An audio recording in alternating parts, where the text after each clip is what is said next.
The original Ghost in the Shell anime film was a phenomenon, Jimmy, and we have some vestigial materials to kind of go along with that original anime, and I'm very excited to present it to the Cartoonist Kayfabe audience.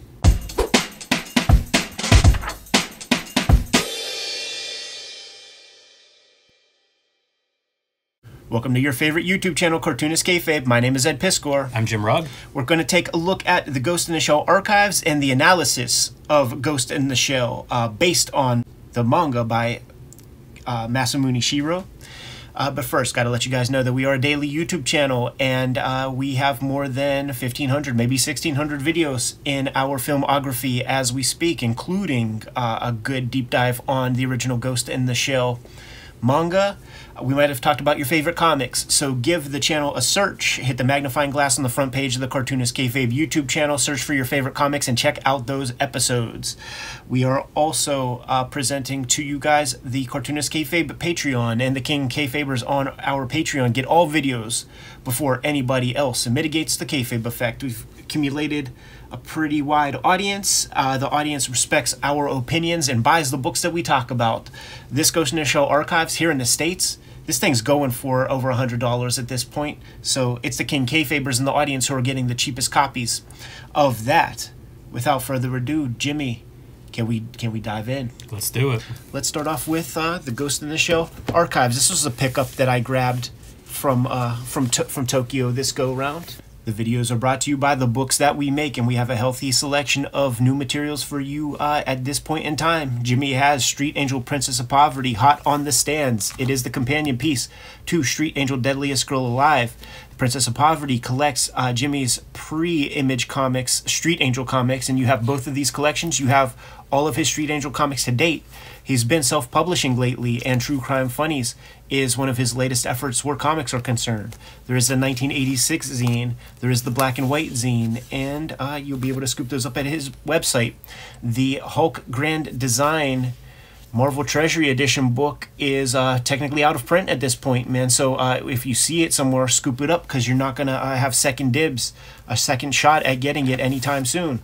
The Hip Hop Family Tree Omnibus is out there in the wild right now. Scoop it up. There's only about 20% of this book left on the stands. Coming to you in early 2024 is going to be Red Room Crypto Killers. It is the third part of the Red Room trilogy of comics. Each one is self-contained, so give anyone a shot, check it out, and give another one a shot if you dig it.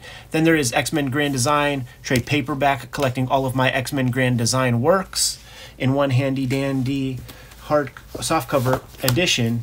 Now that we are done paying the bills, let's get back to the video. So what the Ghost in the Shell archives is, Jimmy, is a collection throughout the entire movie from start to finish of keyframe pencil drawings, mostly completely finished.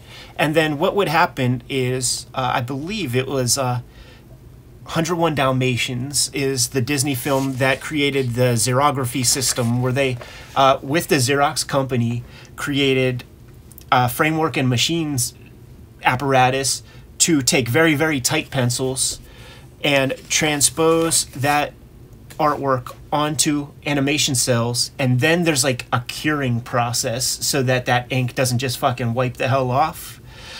So it's been a long time since animation cells have been inked traditionally, and the way that you operate is by doing the tightest pencils possible. So this is maybe one to set the scene, but then you got to trace it off for the color department. One of the great things of this book is these are refined drawings. Right. Like we've looked at some storyboards have been published and stuff like that, which is a little bit more raw. These are gorgeous as drawings. And check out this, man. Some of the information that they're providing for themselves is like, okay, man, this is going to be a 3-point perspective, and the vanishing point is down here somewhere. So let me give myself a couple of guidelines, because that's a hard figure to draw. Well, how wild is it, too? You know, those guidelines are these lines, right? Like, this is the background that we're going to put this figure on top of, and those are the guidelines so that we understand the perspective that we're looking at. Yeah. And then what we're getting here is, you see the 016, these are from storyboards.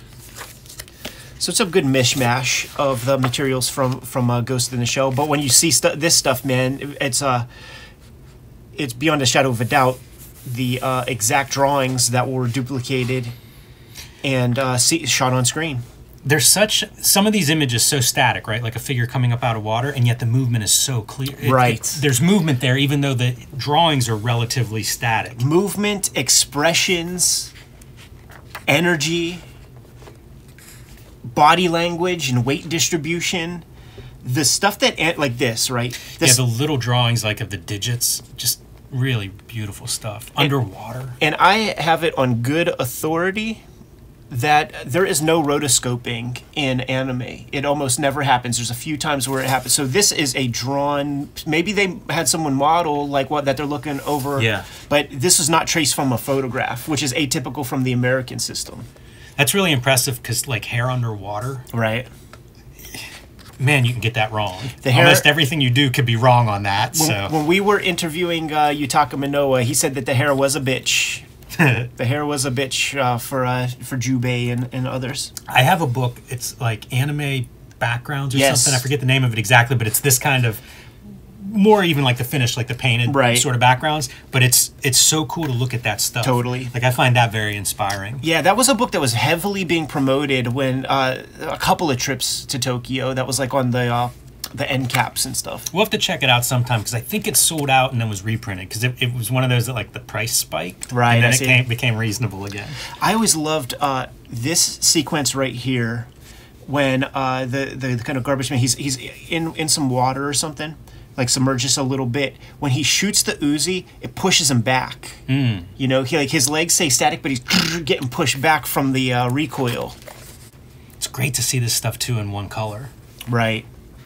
Working out like the lighting sources and things. Yeah, totally, man. And then you know, just indicating this stuff for the painters who are then going to maybe even do an ink line with a different color to denote where the cell shaded parts will show up. It's interesting to see this kind of line work with the thought of where a lot of contemporary Marvel DC Image comics have gone. Right. Because they do a lot of this like really open, it's one line weight and then let the colorist do the painting. I would say really rapidly after this movie came out, you get your Pat Lee Darkstalkers, or like some of those weird comics that he was putting together where he was completely figuring out how to do animation quality comics that had the cell shading. It was fuzzy in a way that it wasn't even just anime. It was like Ghost in the Shell. It was palette. Ghost in the Shell, yeah, totally. Those are kind of neat. I mean, they were a sensation. I think they were very popular. Yeah. Dark Minds. Okay, there it is. I think he might have come out of Mark Silvestri's studios. I'm not 100% sure on that, but I know for a fact that he did Prophet issues during the Stephen Platt era. Like whenever Stephen Platt wasn't showing up, like Prophet 9 was my first Prophet, and Stephen Platt did a couple bookend pages, and he did all the middle. Man, I love these perspective shots. Yeah, dude, it is not to be trifled with. And then even that, you know, like you see those in Frank Miller Daredevils, right, where it's clearly like a lot of like a 90-degree angles. Great perspective, foreshortening on the characters there. I've been very much into doing these comic strips that have panel shapes this way. So I've been looking at a lot of that material to just like see how you can compose within that, man. So this is not the only video that we'll do with that kind of artwork in mind. A lot of these storyboard books, we looked at the Ghibli storyboards a long time ago. How cool is it looking at this and thinking like Stray Bullets 8-panel grid? Exactly. That's wild. It's that exact shape. One of the nice notes on this book is that they do vary the size of these. Right. You know, you'll get these ones that are like half page versus 1/8 page, and I think we saw even smaller ones previously in here. So that kind of variety, I think, really helps break this material up. I agree. Dude, look at that, man. A little bit of motion built into the actual line work. Phenomenal. There is an Instagram channel that I follow. I think it's called One Perfect Frame, where they isolate frames from animation. And when you look at like old Tex Avery's or Bugs Bunny's, there's literal like airbrush and straight up brush strokes to convey speed and stuff.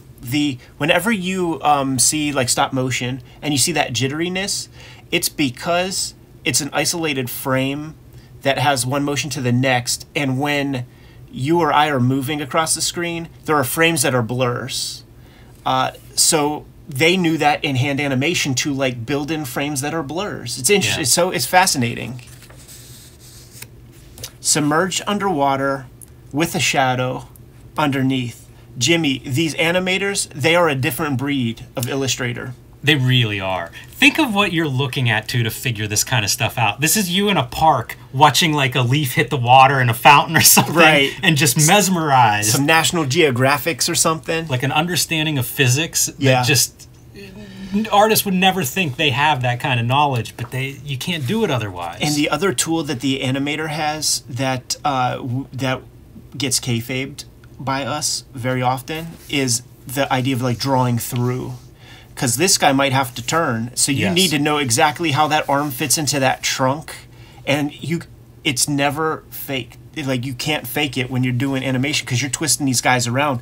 And I don't think there's anything tougher to fucking animate probably than a properly proportioned human figure. Oh yeah, for sure. There's a reason that figure drawings, like the history of art, this is great. Doing a reflection, unbelievable. Man. And once again, no rotoscope to it. You are right about, like, one of the things to take away. This is fantastic. You know, like having that like swirl, right? Like a transition. Because of the, as you say, like drawing through it. Yeah. That's one of the great things as a somebody who's trying to draw looking at a resource like this. Totally. And it is very different than comics. You know, you can fake so much, and we see that a lot and sometimes point it out. But, you know, as a cartoonist, you don't actually have to do quite this level. But as a student, it's great to have access to it. Right. And I think, you know, if you can build your craft to a place where you're drawing at that level, that's just what you do. These backgrounds are just beautiful. I always see, like, sketchbook, you know, people keep sketchbooks online, like Instagram follows and things. Right. And I just don't do that. Like, when I travel, I don't sit down and, like, draw, you know, the street or whatever. Yeah. But I marvel whenever I see somebody that does. Yeah, man. And probably something to do more of next year for me, you know? I saw James Herron keeping a sketchbook on his Tokyo travels, man. And you know, it speaks to, like, his level of craft, right? Like, he can't turn it off. Dude, you go out there, you're so jet-lagged and fucked up. Like, drawing is, like, the last thing on you're, like, even uncomfortable. But he still is... you know, putting pen to paper. Yeah, it's a tool I don't use enough. How hard is it to draw those legs in perspective? You know, going away from you and coming back toward you? Listen, you talk about figure being hard to draw. I would add, like, a walking figure. Yes. Maybe the hardest. Yeah. And if they're walking towards you or away from you. Absolutely. Yeah, the walk cycle is no fun. What a resource to have, man. Like, this is the kind of material that you just never think that you'll ever set your eyes on. But it's out there, man. The Ghost in the Shell archives. Once again, in the States, there is a premium put onto this book because it's on the aftermarket, and I've seen it for over $100. But it's just cover price out there in Japan, and maybe after this video, I can't speak to it, man, but maybe Japan Book Hunter scoops up a couple and will, like, list them on his website or something. Maybe he already has them on his website. You just never know. He's like my first go-to place. Yeah, it makes total sense. Yeah, this is amazing. And, you know, it has everything. It has the mech, like the sci-fi tech stuff. Yeah. It has those gorgeous backgrounds and streets and the urban setting, and then, of course, the figure work that's just haunting. Right. This is a vague 5-point perspective. There is a warp to these lines that suggests a 5-point perspective. It's so radical that people draw that way now. Yeah. And this, man, this harkens back. This makes me think of there was an anime called Serial Experiments Lane, and that just kind of feels like Lane gets bred right directly off of that. Check this out. You see this straight line down the middle. To get that, you got a front view of the girl, so it's like perfect symmetry of the face. You can't even really just eyeball that. You have to do a little bit of math to get it that perfect. And by math, I just mean guidelines. Yeah, the other thing with this particular book is you get so many of these isolated, like, figure away from the background. Right. And what I see there is total emphasis on body language. Right. You know, when you have nothing else there, like, that's what that artist gets to use to communicate. Totally. So there it is, man. Outstanding. That's the Ghost in the Shell archives, one of the latest pickups. I would love to see more books like that because I see, you know, a fair amount of storyboard books. Right. But I'd like to see that slightly more refined art and drawing level. So this is something that you scooped up, man. The analysis of Ghost in the Shell comes straight from Japan also. Price of $8.88 from Copacetic Comics. Yeah, and it's kind of a mashup. I thought I would bring it just since if we're looking at Ghost in the Shell art, there's some art in here, some concept art, some painted art. So it's a little bit more of a cross section of artwork that would have come out of this film, finished frames. Yeah. But there's also some stuff that I think is pretty interesting. You know, the story. This is almost your mashup of the piece we were looking at. Totally. And it is from that conceptual stage, which is great because, like, as far as I know, the director is tasked with doing the bulk of the storyboards. So, like, that's the hand that you're seeing. When it comes to a Masamune Shirow comic or project, like, the tech is important. And, dude, just think about it, man. Like, you know, in The Simpsons, it might be like a lollipop that you have to see in different angles. And how does it look in Simpsons language? Fucking Uzis. Right, with like, how does the clip come in and out? What are all the working parts? The revolver?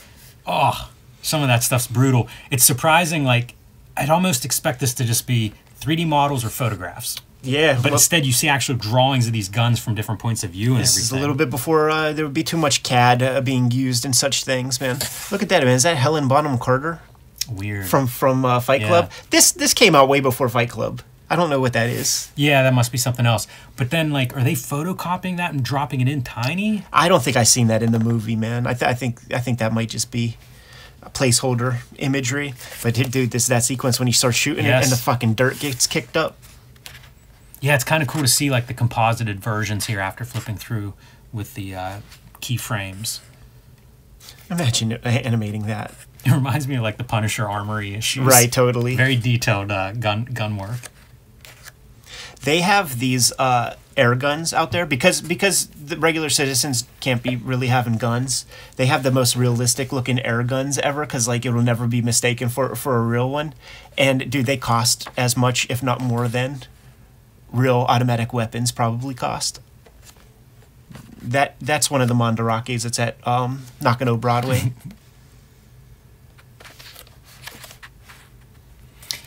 You wonder how much of this stuff exists. Right. You know, if you're doing this many drawings of this setting, like, I don't know, how many scenes are there, you know? Like, totally. Like, you have 50 drawings of every background and... Totally, man. And sometimes they keep the geography pretty close. And then when you have this is just a starting point. Now you got some dudes fucking painting that. Dude, there was this one Mandarake in Nakano Broadway that had... animation stuff, but it wasn't like my favorite black market dealer. It's there's another one, and on this shelf they were 300 yen a piece, background paintings, and it was like, you know how that idea of like liminal spaces, it was fully formed background illustrations like inside of malls and all kinds of stuff. Like you could have bought the entire thing for $100, $200. Yeah, I'm a fan of that stuff. I think it's so neat seeing these kinds of very realized spaces minus figures. There's something cool about it. I remember seeing a zine of that, and it was like a Cartoon Network background, so simpler than this, right. But it was still that feeling of like you almost sense there's a story here, right? But good luck making sense of it without a little more information. How cool is this, dude? The reference shots. Yes. A little accumulation of reference materials for the team to use. Again, I just imagine the mountains and boxes of this type of information. You always hear the stories that from Disney where it's like, no, we went to the zoo, we took a trip to Africa when we were about to make Lion King. Yeah, and to your point earlier with guns, now it's like, okay, we also got to do that with vehicles. Right. We got to do that with everything. Like, look at the complexity of these helicopters. Oops, sorry, man. That's all right. Shiro does not make it easy. No. You know, so you have to try to like do your Shiro version of... you know, what a helicopter might look like. It's so interesting, too, to see, like, some of them are rendered. Right. You know, like, a lot of it, you can tell, I guess, if it's going to be used, maybe if it's just the line art, because right. someone's going to paint on it, as opposed to, like, this is a study. Very, very simple could be the individual hands, you know, like maybe this is enough, but you know how there are those guys that just, they can't just deliver at that type of level. I also wonder how much is literally light boxed. This, yeah, sure. I'm sure plenty. Now, this is the stuff that they were touting in promo, where it's like, you know, 20% of the movie is computer graphics, and these are the bits that would be the CG. Yeah, this is one, I wish this book was in English. Yeah. It'd be great to be able to see what kind of insight is offered on that part. There is a lot of stuff that if it was just translated, I think it would change our culture of comics and art making. If we could just have access to the written word, to the philosophical part, rather than just the aesthetics. Look at this, man. One location, many different angles. What a bitch, huh? And it's funny because there are bits of English in here, you know, staff comment. It's always that way, man. Come on. It's always that way. A little bit more. It's such a tease. Yeah. It really is a lot of putting together, I think, the pieces that you have in your book. Right. Is a lot of the imagery in here. It's almost like laying those on top of each other. Absolutely. And that's why we're showing both off today on Cartoonist Kayfabe channel. Go get yourselves the Ghost in the Shell archives and the analysis of Ghost in the Shell. It will humble you and give you some food for thought when it comes to, you know, making your own kind of masterpiece. You don't get to arrive at a place of creating a masterpiece if you don't do that groundwork to begin. Yeah, and one other place that I think you could apply some of this stuff is whenever you're at those creative blocks, do drawings of the settings. Right. Do drawings of the props. Because you're still drawing, you're still moving that pencil, but you're still thinking out that world. None of that stuff is going to hurt you. You know, having a better understanding of your character's house, room, you know, set piece, all of that stuff will benefit you. Well said, man. You good to go? Yes. Kayfabers, like, follow, subscribe to the YouTube channel, hit the bell so that we can notify you when new videos are available. We are a daily YouTube channel, and it is possible we talked about your favorite books. So hit the magnifying glass on the front page of the Cartoonist Kayfabe YouTube channel. Give it a search for your favorite titles. If we did not talk about your favorite comics yet, you have to let us know in the comments what those comics are so that we can push them a little bit higher on our to-read pile so that we can get to those comics sooner than later in our coverage. We have a Patreon, and the King Kayfabers on the Patreon get access to all the videos before anybody else, mitigates the kayfabe effect, and the subscription by way of the Patreon, it pays for itself. The very first time we talk about a book that you want to get, you sleep on being a King Kayfaber, you go to the aftermarket and you realize you got to pay 5x, 10x what the book is typically going for. Subscription pays for itself. Ultimately, the videos are brought to you by the books that we make, and it's been a pretty fruitful year, 2023, for the Kings of Kayfabe. And the Hip Hop Family Tree Omnibus is out in stores right now. It's going quick. We don't have too many of these left out there in the wild. So many were accounted for the holidays. Thank you guys very much for that. It's the best book I made to date. More than 500 pages of material, more than 150 pages of new stuff, and a lot of new artwork that I created just specifically for this volume. Red Room comes in 3 different flavors of trade paperback at this point. Antisocial Network, Trigger Warnings, and coming to you in January is Crypto Killers, the 3rd in the sequence of Red Room comics. Murder on the Dark Web for Fun and Profit, name of the game of Red Room. Each of these is self-contained. Each of these contains 4 self-contained stories, so pick your poison, give it a shot, see if you dig it. And Marvel recently collected X-Men Grand Design into a trilogy trade paperback with all of my X-Men Grand Design materials in here. Very easy, convenient way to get all of my X-Men Grand Design works. Jimmy, what do you have? Street Angel, Deadly Squirrel Alive, and Street Angel Princess of Poverty are my latest releases from Image Comics. These are available wherever you buy books or comics, and they collect all of my Street Angel comics, the Street Angel Princess of Poverty, everything up until Image. So it's mostly black and white line art, kind of the traditional pen and ink drawings throughout there. Street Angel, Deadly Squirrel Alive, all mixed media, full color stories. They're all complete stories in both books, so start with either one, whichever you can find at your local comic shop. I've also been self-publishing. True Crime Funnies collects some nonfiction stories, both true crime and wrestling in nature. And you can pick that up on my website, or you can read it on patreon.com/JimRugg, along with the BW zine celebrating the black and white explosion of the 80s, and the 1986 zine celebrating the greatest year in comics history. And finally, the Hulk Grand Design, my contribution to Marvel's Grand Design series of books. This one celebrating the Hulk, and it is out of print at the publisher and distribution level. So pick this one up while you still can from your local store if they have one, because once it's out of print, it may be very hard to come by. Book sales are the most important step to kind of keep the Kayfabe channel solvent and functioning, but there are some other ways to support the Cartoonist Kayfabe channel. Jimmy, if you let the people know. Subscribe to the Cartoonist Kayfabe e-newsletter at the links below this video. You can also find Cartoonist Kayfabe t-shirts, merchandise, mugs, hats, stickers, and lots more at our spread shop. That link is also under this video. There you have it. Many ways to support the Cartoonist Kayfabe channel. Jimmy, if you'll give the people their final marching orders, we can all be on our way. Read more comics.